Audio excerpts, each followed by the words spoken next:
PSL 26 मार्च खां शुरू करण जो ऐलान। किफ़ायत शुआरी तहत इफ्तिताही तक़रीब न थींदी।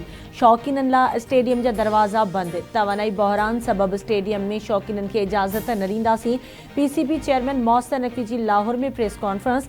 चयाईं PSL जूं मैचिस रुॻो कराची ऐं लाहौर में थींदियूं। ख़राब सूरतहाल सबबि पेशावर में PSL जूं मैचिस न थींदियूं। सिंध तास मुआहिदो ख़िते में पानी जी मुनसिफ़ पानी तक़सीम जो ज़ामिन आहे। अमल दरामद बहाल कयो वञे। भारत पारां सिंध तास मुआहिदे जे एक तरफ़े मुअतली जे सख़्त मज़म्मत करियां थो। भारतीय क़दम आलमी मुआहिदे जे रूह ऐं मतन ॿिन्ही जी भञकड़ी आहिनि। सदर आसिफ अली ज़रदारी जो पानी जे आलमी ॾिहाड़े ते पैगाम। चयाईं भारत पारां तय थियल तरीक़ेकार में रुकावट विझण बि आलमी मुआहिदे जी भञकड़ी आहे। वज़ीर आज़म पारां जारी कयल बयान में चयो वियो आहे त पाकिस्तान खे पाणीअ जी खोट जो चैलेंज दरपेश आहे। बरसात जे गैर इम्कानी पैटर्न ऐं ग्लेशियर्स निज़ाम में तब्दीलियुनि पाणी खोट जे ख़तरनि खे वधाए छॾियो आहे। पाकिस्तान आलमी सतह ते पंहिंजे पाणी हक़नि जी दिलेराणे अंदाज़ में हिफ़ाज़त लाइ पुरज़्म आहे। सिंध समेत सॼे मुल्क में ईद उल फितर जो ॿियो ॾिहाड़ो मल्हाए पियो वञे। ईद जे पहिरें ॾींहुं बणिया महिमान अॼु उहे थींदा मेज़बान। फूड स्ट्रीट्स ते माण्हुनि जी कुटुंब सां मौज मस्ती। बिरयानी, काबली पुलाव, चपली कबाब, सजी ताम पेश कया विया। कुल्फी, तोड़े, शीर खुरमा ऐं आइसक्रीम त मज़ो ॿीणो करे छॾियो। ॿारड़ा वरी पार्कनि में झूलनि जो मज़ो माणण लाइ पहुची विया। बच्चा पार्टी जूं मौजूं, चेहरनि ते मुस्कुराहट छायल। नवां कपिड़ा ईद जी ख़र्चीअ जे कड़क नोटल सां ॿारनि जी ख़रीदारी। तफ़री मागनि ते रश लॻल। सऊदी अरब जो वॾो सफ़ारती क़दम। ईरानी सफ़ारतकारनि खे मुल्क छॾण जो हुकुम। ईरानी मिलिट्री अताशी समेत सफ़ारतखाने जा 5 मेंबर नापसंदीदा शख़्सियत करार। ईरानी सफ़ारती अमले जे सभिनी माण्हुनि खे 24 कलाकनि अंदरि मुल्क छॾण जो हुकुम। सऊदी परॾे वज़ारत अमले खे मुल्क मां निकिरण जी बाज़ाब्ता हिदायत जारी कई। ईरानी पासदाराने इनक़लाब ऑपरेशन जे वाइदा सादिक 4 तहत 73 लहर या हैदर नाले नई लहर जे सिलसिले में इसराइल जे उत्तर ऐं ॾखण ते मिज़ाइल ऐं ड्रोन हमला। हदफ़नि में अराद देमुना, एलात, बैरल सबाए क़िरात में फ़ौजी तोड़े सिक्योरिटी मर्कज़ शामिल।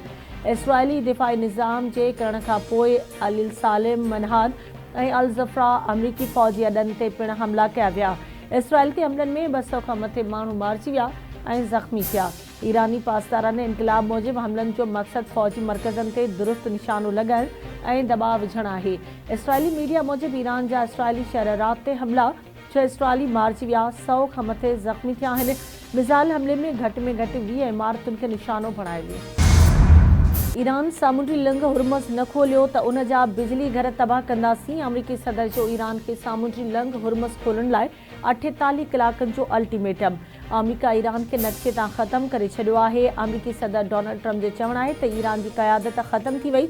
बहरिया ऐं फ़िज़ाइया खे तबाह करे छॾियो आहे। असां पंहिंजा हदफ़ शेड्यूल खां पहिरियां हासिल करे चुका आहियूं। ईरान मुआहिदो करणु चाहे थो पर असां तयारु न आहियूं। तवानाई ठिकाणनि ते हमिलो थियो त भरपूर जवाब ॾिनो वेंदो। विच ओभर में अमरीकी तवानाई इंफ्रास्ट्रक्चर खे निशानो बणाईंदासीं। ख़िते में अमरीकी मुफ़ादनि सां ॻंढियल सभई तवानाई ठिकाणा निशानो बणिजी सघनि था। ईरानी फ़ौज जो रद्दअमल। ईरान पारां डेगो गार्शिया खे निशानो बणाइण जी तरतीब। सीनियर ईरानी एहलकार जो चवणु आहे त डेगो गार्शिया ते मिसाइल हमले पुठियां ईरान न हो। ॿिनि मुस्लमान मुल्कनि ते ईरान लबनान ते जारियत जारी। सॼी दुनिया जा मुस्लमान ऐं आज़ादी पसंद माण्हू ईरान लबनान जो साथ ॾियनि। आयतुल्लाह अल ज़मा सिस्तानी जो बयान। करबला ऐं काज़मिया में ईद ते नशर कयो वियो। आयतुल्लाह अल ज़मा सिस्तानी पारां ईरान ख़िलाफ़ जारियत जी मज़म्मत।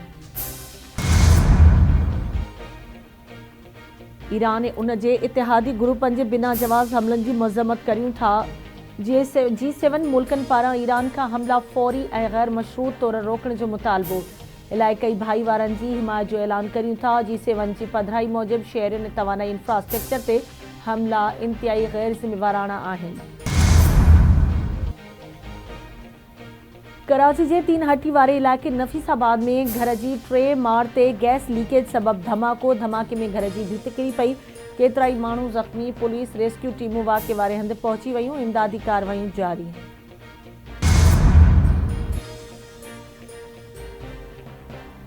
पीपल्स पार्टी अॻवान सेनेटर शेरी रहमान जी न्याणी मारवी मलिक लाॾाणो करे वई। पीपल्स सेक्रेटरीट मूजिबि मारवी मलिक ब्रेन हेमरेज सबबि दम ॾिनो।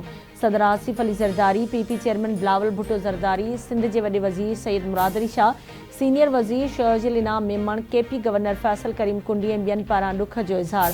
संदन चवणो त मारवी मलिक जी वफ़ात हिकु बर्दाश्त न करण जोॻो सदमो आहे।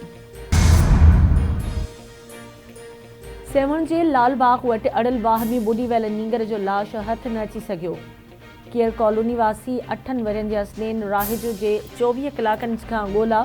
वाह जे तेज़ वहिकिरे ऐं पाणीअ जी ऊन्हाई सबबि लाश जी ॻोल्हा में ॾुखियायूं पेश।